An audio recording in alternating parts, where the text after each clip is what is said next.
গতকাল থেকে আমার কাছে রাজ্যের বিভিন্ন জেলার বিভিন্ন এলাকার মানুষজন ফোন করে যে তাদেরকে কোনো জায়গায় থানায় দেখে বা থানার পক্ষ থেকে পুলিশকে পাঠিয়ে এই নিদান দেওয়া হয়েছে যে মাইক খুলে নিতে হবে। মসজিদ কমিটি বা ধর্মস্থান মন্দির বা যে কোনো জায়গাতে মাইক খুলে নিতে হবে। বিশেষ করে মসজিদে যেগুলো খুলেছে আমার কাছে খবর এসেছে, যেগুলো কে বলেছে। আমরা জানতে চেয়েছি কিন্তু পুলিশের পক্ষ থেকে কোনো রিটেন অর্ডার কপি বা নোটিফিকেশনের কোনো কপি দেয়নি। পুলিশকে জিজ্ঞাসা করা হলে পুলিশ এই ধরনের তাদেরকে এড়িয়ে গেছে যে এই ধরনের কোনো রিটেন কপি নাই, বলা হচ্ছে এটাকে শুনতে হবে। কিন্তু এটা করে হয় না। আমরা দূষণ নিয়ন্ত্রণের পক্ষে বারবার, পলিউশন কন্ট্রোলের পক্ষে আমরা, পলিউশন হোক, সাউন্ড পলিউশন হোক, আমরা কোনোভাবেই চাই না। কিন্তু এটা একবার না একাধিকবার কলকাতা হাইকোর্ট থেকে সুপ্রিম কোর্ট পর্যন্ত মামলা গড়িয়েছে। স্পষ্টভাবে সেখানে গাইড করে দেওয়া হয়েছে যে কোন জায়গায় কত ডেসিবেল সাউন্ড বাজাতে পারে। পশ্চিমবঙ্গের দূষণ পরিষদ বলুন বা যে আইন আছে 2000-এর আইনের পরিপ্রেক্ষিতে 4টে ক্লাস করা আছে, 4টে পার্ট করা আছে: industrial area, commercial area, residential area, silence area বা জোন, যেটা কি বলুন। যে নিয়ম নির্দেশিকা আছে দিনের জন্য তথা সকাল 6টা থেকে রাত 10টাকে দিন বলা হচ্ছে এই আইনের পরিপ্রেক্ষিতে, রাত 10টা থেকে সকাল 6টাকে বলা হচ্ছে রাত। কত ডেসিবেল বাজানো যাবে নির্দিষ্টভাবে করা আছে। তারপরেও প্রশাসনের পক্ষ থেকে একটা অংশ যেভাবে ভয় দেখিয়ে এক প্রকার ধুমকি দিয়ে বন্ধ করানোর চেষ্টা করছে, মাইক খোলার চেষ্টা হচ্ছে ধর্মস্থানগুলো থেকে, এর আমরা পরিপন্থী। অলরেডি আমি আমাদের রাজ্যের যিনি ডিজি আছেন, ডিজি স্যারের কাছে জানতে চেয়েছি, কারণ একাধিক জায়গায় একাধিক রকম ভাবে বার্তা আসছে। এক জায়গায় আসছে আপনার যে টোটালি মাইক খুলে নিতে হবে, আবার একটা বার্তা আসছে আপনার হজরের অর্থাৎ ভোরের সময় যে কল ফর প্রেয়ার বা আজান দেওয়া হয়, পাবলিক অ্যাড্রেস যেটা করা হয়, সেটাকে বন্ধ করতে হবে। আবার কোনো জায়গায় খবর পাওয়া যাচ্ছে মাইক খুলে দিয়ে নাকি শুধু 10 লাগাতে হবে। আমাদের স্পষ্টভাবে আমরা জানতে চেয়েছি ডিজিপি স্যারের কাছে যে অ্যাকচুয়াল আপনাদের নির্দেশিকা কি আছে। যদি এই ধরনের কিছু নির্দেশিকা থাকে আমাদেরকে প্রোভাইড করুন এবং প্রত্যেকটা মসজিদ কমিটিকে প্রোভাইড করে দিন। মসজিদ কমিটি হোক বা অন্যান্য ধর্মস্থানে যেগুলো আছে, সে মন্দির হোক, গুরুদুয়ার হোক, গির্জা হোক, যারা এই সাউন্ড সিস্টেম ইউজ করে, নিশ্চিতভাবে কোনো যদি নির্দেশিকা থাকে নির্দেশিকার মধ্যেই থাকবে, নির্দেশিকার বাইরে যাবে না। তা না করে যেভাবে থানা বা প্রশাসনের মাধ্যমে থ্রেট করা হচ্ছে, ডেকে এক প্রকার থ্রেট করছে, এটা কোনোভাবে মেনে নেওয়া যায় না। তা আমি এই যে চাপিয়ে দেওয়ার যে চেষ্টা চলছে, এর বিরুদ্ধে আমি খুবই তাড়াতাড়ি কলকাতা হাইকোর্টে যাচ্ছি। কারণ অলরেডি এইটা নিয়ে মামলা হয়েছিল, অর্ডার আছে, তারপরে এই ধরনের বিশৃঙ্খলা তৈরি করার চেষ্টা হচ্ছে কেন? আমার মনে হচ্ছে কোনো না কোনো জায়গাতে একটা বিশৃঙ্খলা তৈরি করার চেষ্টা চলছে, যে বিশৃঙ্খলা দিয়ে দেখানো হবে এটাই উন্নয়ন। আজকে লক্ষ্মীর ভান্ডারের পরিবর্তে অন্নপূর্ণা ভান্ডার দেওয়ার কথা ছিল, প্রত্যেকটা মহিলাদের দেওয়ার কথা, সেখানে ধাক্কা দিয়েছে বছরে পশ্চিমবাংলার মহিলাদের সাথে।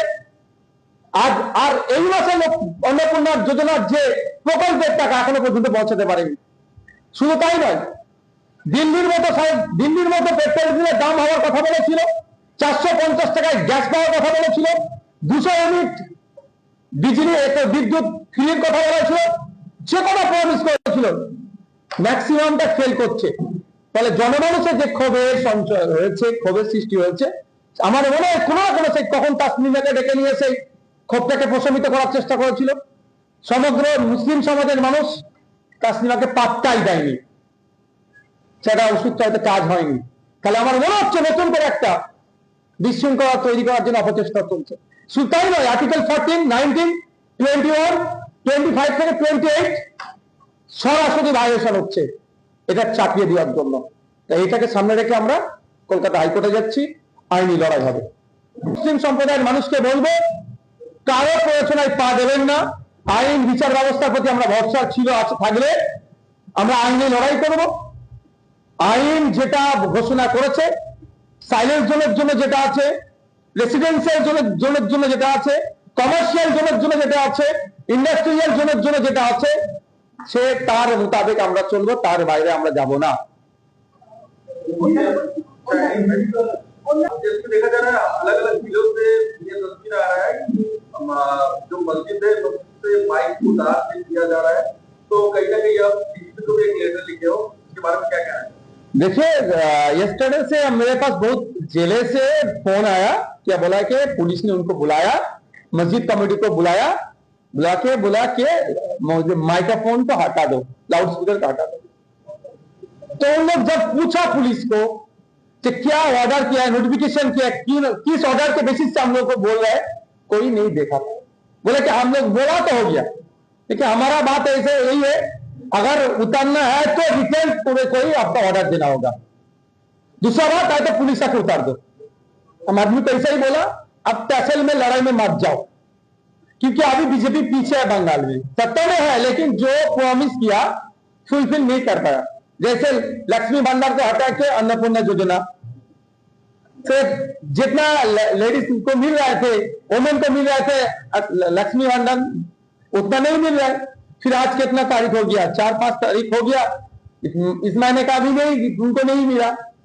ये इसको और 200 यूनिट बोला सप्ताह में आके 200 यूनिट बिजली मुफ्त में देगा। दिल्ली के जैसे पेट्रोल डीजल का फ्यूल का रेट मिलेगा बंगाल में 450 में मिलेगा गैस, सब फेलियर है। फेलियर को आप कैसे इस सब्जेक्ट है, सब्जेक्ट को ऑब्जेक्ट करना है, ऑब्जेक्ट को सब्जेक्ट करना है। ऑब्जेक्ट है ये वाला पॉल्यूशन। देखिए, इससे पहले बंगाल के कलकत्ता हाईकोर्ट में हुआ मामला, सुप्रीम कोर्ट में भी मामला हुआ। यहां पर जो पॉल्यूशन बोर्ड है, एक 4 कैटेगरी का जोन किया, एक industrial area, residential area, commercial area, silence zone. वहां पे पूरा के पूरा एक इतना डेसिबल, इतना डेसिबल। हम बोलेंगे मस्जिद में जो लाउड स्पीकर है डेसिबल के अंदर रह के चलते हैं। अगर मस्जिद में कोई डेसिबल को ब्रेक करेगा तो उसके लिए तो इन्वायरमेंट प्रोटेक्शन एक्ट 1986 है।